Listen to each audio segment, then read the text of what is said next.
In today's video, I am going to be breaking down Ja Morant and his basketball IQ. He is one of the smartest NBA players, so let's get down and let's check him out because he's really good. Anyways, if you want to be able to shoot the basketball better, make sure to go check out my shooting workout that is down in the description below also. Okay, so in this first play, at this point, he is reading the defense. He's not just reading his main defender, but also the help side defenders as well. So what does he do in this clip? When he attacks, he's able to then notice that his teammate's coming down, setting that screen, and he can go over top of that screen. He's created a little bit of separation because if you watched just a bit earlier, when he was attacking, he moved his man right there into prime position for this man to be able to set that screen. Ja Morant went over top of that screen, as we see right here, and now watch what happens.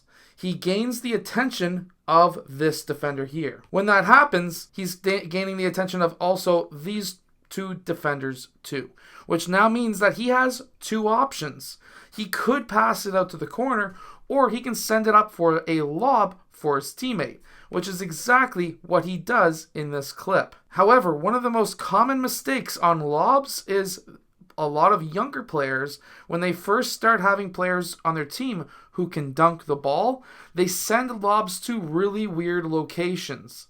However, if you can set it up right next to that rim, as we see right here, that's going to be a lob perfect every single time, as long as you have teammates who can actually finish. So this is a 4-on-4 situation, and Ja Morant decides to cut down the middle of the key. This is also very, very important because now when he attacks, by attacking that paint, this is going to draw up a lot of defenders. When that happens, there's going to be baseline cuts that are wide open for your teammates as long as you have players who are in the corners. Anytime you attack the paint, no defensive team wants you to score in here, which means that they're going to be collapsing whether it's a man or a zone. So then when you attack, you can go 1-on-4 in some people's minds, and I even recently had a comment saying, oh, David always attacks 1-on-4 and he needs to pass more. Well, guess what? He does. And that's why he's able to get so many assists like Ja Morant does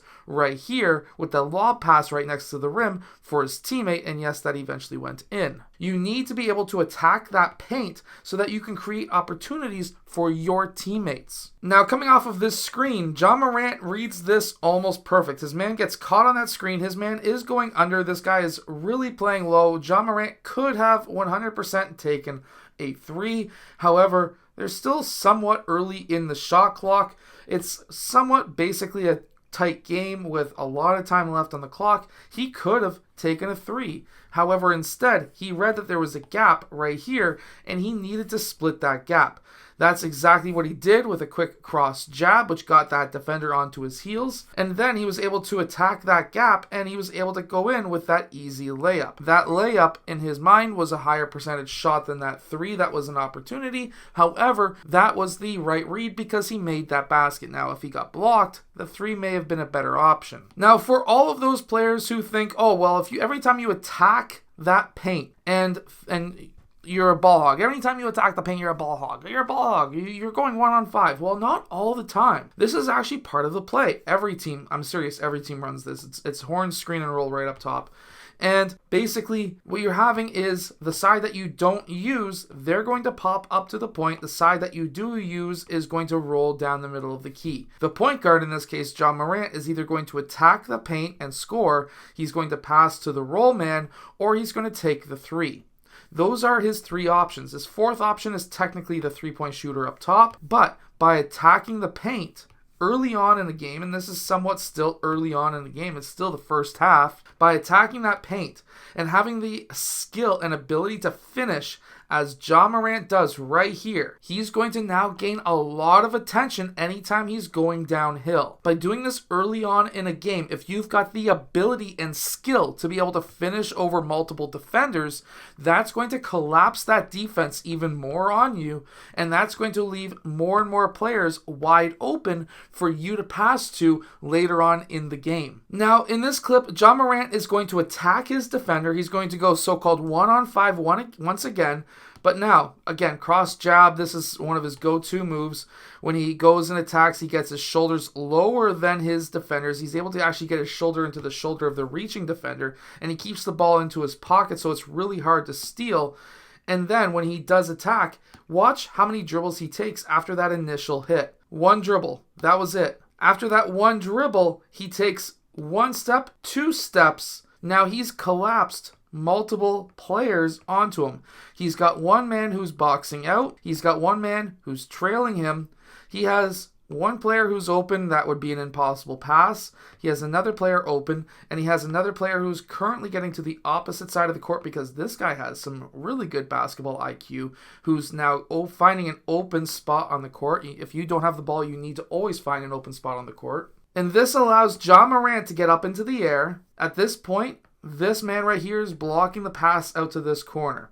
But it was this guy's man. So if you just lead this guy with the pass, now that man is wide open and he can go up with that easy layup. Now I really like screen and rolls on the wing that are coming from the middle of the court, because now whether this team is in a zone or a man, watch what happens to the defense. When he gets that screen, he is going to then attack that left side. Obviously, because he's the point guard, everyone's going to be having their eyes onto him, and there's going to be players who are wide open. He comes off of that screen. His man's going to roll towards the basket. Now, this forces him to come up because Ja Morant is attacking. The screen and roll man's defender is coming up to guard Ja Morant. Ja Morant's man is going over top of the screen, and at this point, he needs to catch up to his man as quickly as possible to guard with Jonas Valanciunas. This now puts the defender on the far side, the help side, in a predicament. Do I cover the roll man or do I cover the three-point shot? Well, an open layup is 100% in the NBA, and it should always be 100%, especially lobs, as this is going to go into a lob.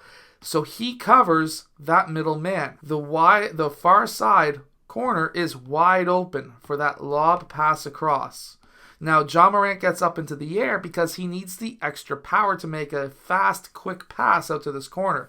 Also, that allows for the fake into this guy just by simply looking at this man and then kicking it out to the corner is all you really need to do to be able to make a pass like this, which then leads to an assist for Ja Morant. I hope that these tips help you become a better basketball player. Make sure to go check out my shooting workout that is down in the description below, and I will see you guys again in my next video. Hit that like button and subscribe.